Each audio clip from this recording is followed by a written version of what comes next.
And many false prophets will arise and lead many astray. And because lawlessness will be increased, the love of many will grow cold. But the one who endures to the end will be saved. And this gospel of the kingdom will be proclaimed throughout the whole world as a testimony to all nations, and then the end will come.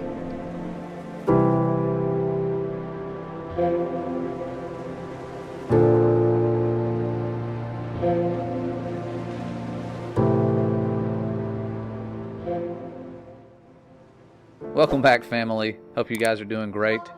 We are going to be taking a really deep look into the age-old controversy, that Peter versus Paul, grace versus law aspect, where you're starting to see a little bit of a divide. Not necessarily that people are just fighting over this topic all the time, but you're seeing a lot of people start studying the law, seeing what it says, trying to find out, does it apply to today? How much of it applies to us? How are we supposed to live? These are important questions, and so I want to look first today at what lawlessness is and the rise of lawlessness. And so it's going to get extremely interesting. I don't know how much we'll get to cover, but I will try to cover all of the lawlessness aspects right now and save the other stuff for another video. So just to give you a little snapshot of what's to come, this one's going to look at one of the key figures in the lawless movement that we see today, known as Aleister Crowley. And we're going to look specifically at what his demon said and how this stuff goes back to ancient times, to Babylon, to Egypt, and is carried over, and is why we see a lot of the symbols we see today.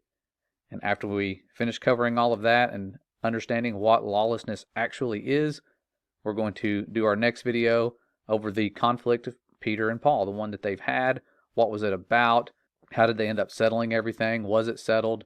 And how we're supposed to live today, looking at the law versus being in the spirit or under the law. What does that mean? Faith versus works. And then we're going to jump into how we're supposed to live today. So it's going to be a big study. It's one that's ongoing. It may not be something I finish really quickly. It may take me a while. I still have some things that are kind of shifting around, and I'm hearing new things, trying to find context and not just cherry-pick verses. And so don't let the verses I share be like that. Always look at the context, study things for yourself. Don't put your trust in me or anyone who is going around teaching, no matter how large their following is. We have been blessed to have a lot of you sent this direction. That doesn't mean I'm right about everything. It just means that the Father has blessed me with you guys, and hopefully it's been the same the other way around. But with that being said, let's go ahead and look at the Messiah's words about the lawlessness rising up in the end, because he tells us just that when he says that lawlessness will be increased, the love of many will grow cold, but the one who endures to the end will be saved. And this gospel of the kingdom will be proclaimed throughout the whole world as a testimony to all nations. And then the end will come. So we're going to see an increase in lawlessness, but what is lawlessness? How does it look? What does that word actually mean? And right here, when you see this passage that is one that you only want to see in the Bible, you don't want to hear this said to you by the Messiah when he returns, because that's what he's going to say, is that I never knew you, depart from me, you who practice lawlessness. And so he will be saying that to the people who practice lawlessness. So when you look at the definitions that it has here, lawlessness is the utter disregard for God's law, his written and living word. And it includes the end impact of law breaking.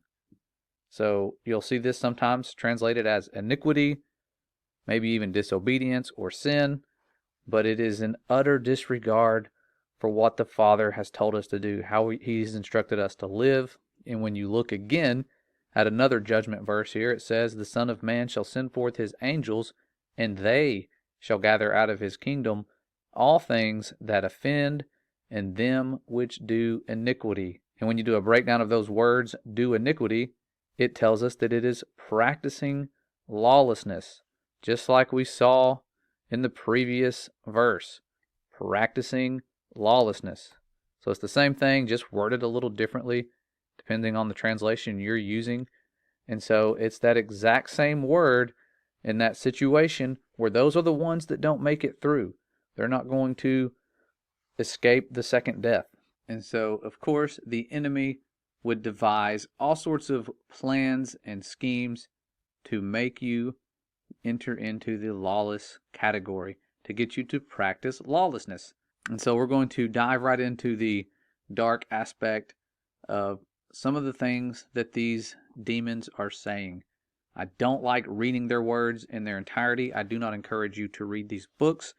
These unclean spirits have been using their cunning words to mislead the Father's people for centuries. This stuff is nothing new, but I don't want you to read them words or spend time looking up this book here that is written by Aleister Crowley, and it was allegedly dedicated to him by demons. And I actually found this book by accident looking for the real Book of the Law, because you see the title here, the Book of the Law from 1904, and some of you probably think that sounds familiar, because it is. The enemy is doing a copy and paste of what the Father has already made, the original Book of the Law. You can't find this book anywhere. It was placed with the Ark of the Covenant. There has been a king that found it. It's mentioned in the Bible, finding it and seeing all of these laws that were hidden from him and being angry because they were partaking in lawlessness even back then. And he didn't realize it until he found this book. Of course, we have the Father's laws and commandments listed throughout the entire Word in various places, but there was an actual book of the law mentioned many, many times. If you don't believe me, just type in Book of the Law into Bible Gateway. See what it pulls up. I found that there were tons of verses that mention it. And when you look back to Deuteronomy, when it's talking about the Book of the Law, it says that if thou shalt hearken unto the voice of the Lord thy God to keep his commandments and his statutes, which are written in this book of the law, and if thou turn unto the Lord thy God with all thine heart and with all thy soul, for this commandment which I command thee this day, it is not hidden from thee, neither is it far off. So even if we don't have that original version of the book of the law, we need to turn to the Father with all of our heart and soul to find out how we're supposed to live today. So the enemy's version that we're looking at is going to show you how not to live. Because like I said, this is an age-old deception from demons. As you can see, there are little statues here. Here is Horus, and here is Aleister Crowley doing his Horus pose, just like the Egyptians. They want us to allegedly walk like the Egyptians. Remember that song? They want you to walk that way. So through the reception of his book, Crowley proclaimed the arrival of a new stage in the spiritual evolution of humanity, to be known as the Aeon of Horus. The primary precept of this new aeon is the charge, do what thou wilt shall be the whole of the law. That is the definition of lawlessness, and that's what these demons want you to do. They want you to hear those words, depart from me. And so, to get a little graphic and show you an insight into what else these demons say, I don't want to read their names or have you go and read the book that they have allegedly written. I don't want you to get into that. Don't pull this thing up. They always make this stuff easily accessible and censor the truth. But we have here this Horus figure, this pre-flood demon, unclean spirit, saying that with his hawk's head that he pecks at the eye of Jesus as he hangs upon the cross. And they don't stop there. He even brings Muhammad into it. So you Muslims out there, this little demon is saying that he flaps his wings in the face of Muhammad and blinds him. And with his claws, he tears out the flesh of all of these little deities, probably jealous of them because some of these other ones are also unclean spirits getting glory and worship and praise like they want. And so these words are some of those that are just a snapshot of what these demons are saying, because they want you to feel like you're just far away from the Father, and you're going to see how they do that. It's something that's being done to the whole world right now. And in this particular passage, this little demon says, I am the snake that giveth knowledge, trying to act like, the serpent in the garden, and delight in bright glory, and stir the hearts of men with drunkenness, to worship me, to take wine and strange drugs, whereof I will tell my prophet, and be drunk thereof, lust, enjoy all things of sense and rapture, fear not that any God shall deny thee for this. But the next quote is what really showed me why the truth of creation matters. Because these demons that deceive the whole world, they don't even want their followers, the ones that we think probably know the truth, they don't even want them knowing the truth. The ones that they are deceiving into partaking in lawlessness, they say this: now ye shall know that the chosen priest and apostle of infinite space is the Prince Peace, the Beast.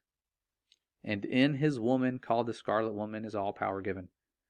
So they refer to themselves as an apostle of infinite space, or the chief priest in infinite space. Does this sound familiar? That's what we were told our whole lives. There's infinite space. The Father is not close to you. Our whole lives growing up was about becoming a star, dancing with the stars, wish upon a star, infinite space, infinite stars.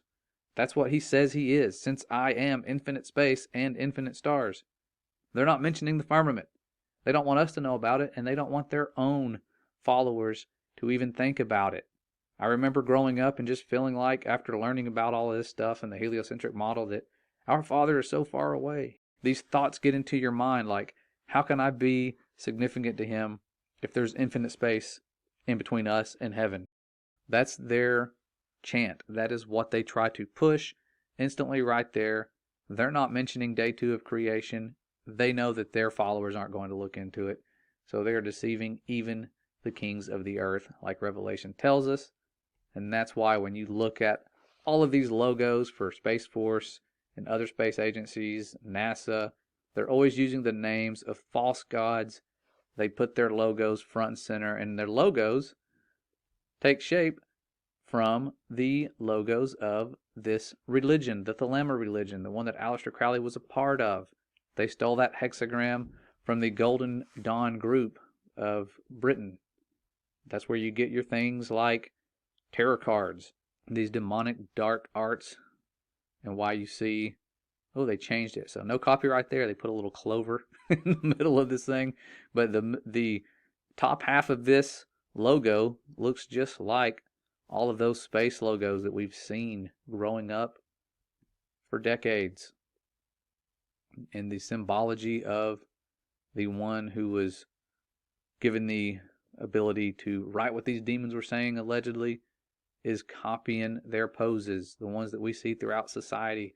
Tammuz, sun god of Babylon, the alleged reincarnation of Nimrod, and of course Horus, the falcon-headed deity.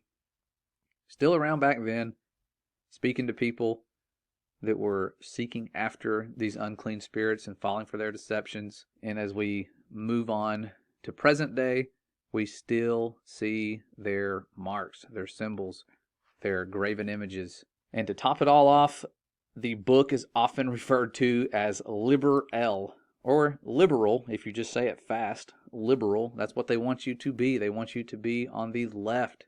They want what's right to seem bad, laughable. I'm not saying that's where the word liberal comes from, but it's very interesting that the book is referred to as liberal, and that Aleister Crowley referred to himself as the Beast 666.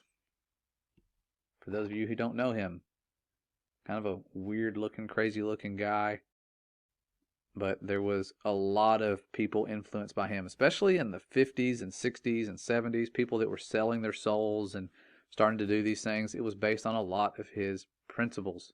And when we look back at Daniel chapter 7, we see a lot of this stuff being foretold, where it says, "And he shall speak great words against the Most High, and shall wear out the saints of the Most High, and think to change times and laws."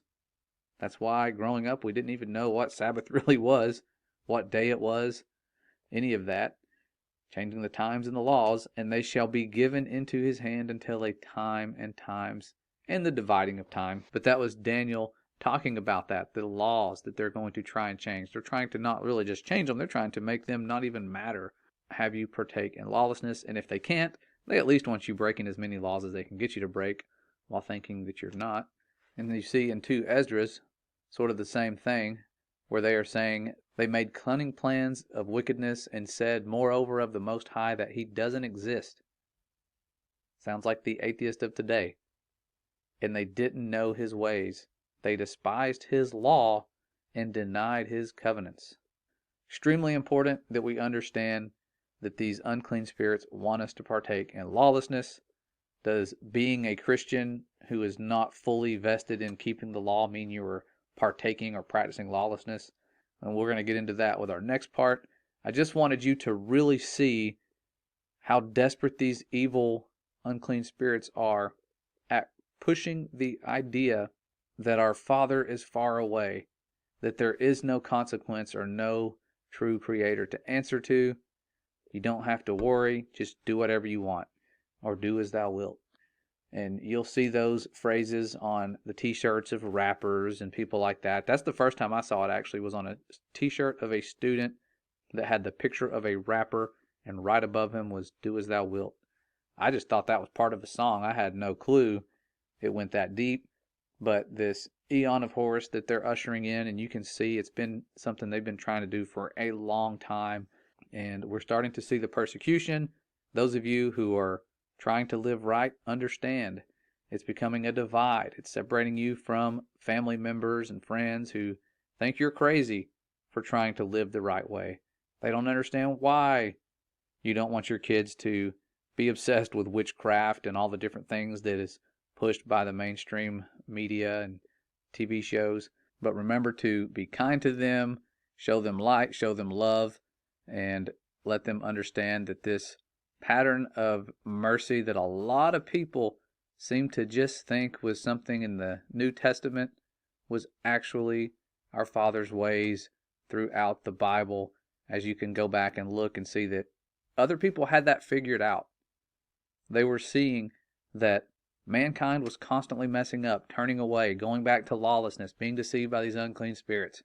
Even right after they had passed through the Red Sea, deception came. And so it's easy to look at the wrath and not understand that a loving Father was doing everything he could to make sure that you were born, that you exist, protecting his children. And so the mercy enduring forever is something that was always there. It's just been overlooked by many of us because we didn't look at it from a fatherly perspective and see how much heartache and long suffering he had, as he was always reaching out his hand to save us, and soon after we always turned away. So getting back to the real book of the law, you need to do what the Father tells you and turn to him with all of your heart and soul, because that will set you free from all the lies and help humble you in a way that guides you to live the right way and escape those words where the Messiah was saying, "Depart from me, you who practice lawlessness." That's all I have for now. I hope you guys learned a little bit of something about this lawlessness aspect, or the increase in lawlessness we were warned about as we watch it unfold in real time.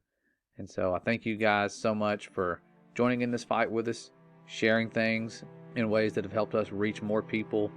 There is something powerful behind you guys doing that. When you feel led to share away, send it to people. You never know which words or evidence will wake somebody up and bring them closer to the Creator and his beloved Son. So thank you guys. We love you. Father loves you. We'll see you around very soon.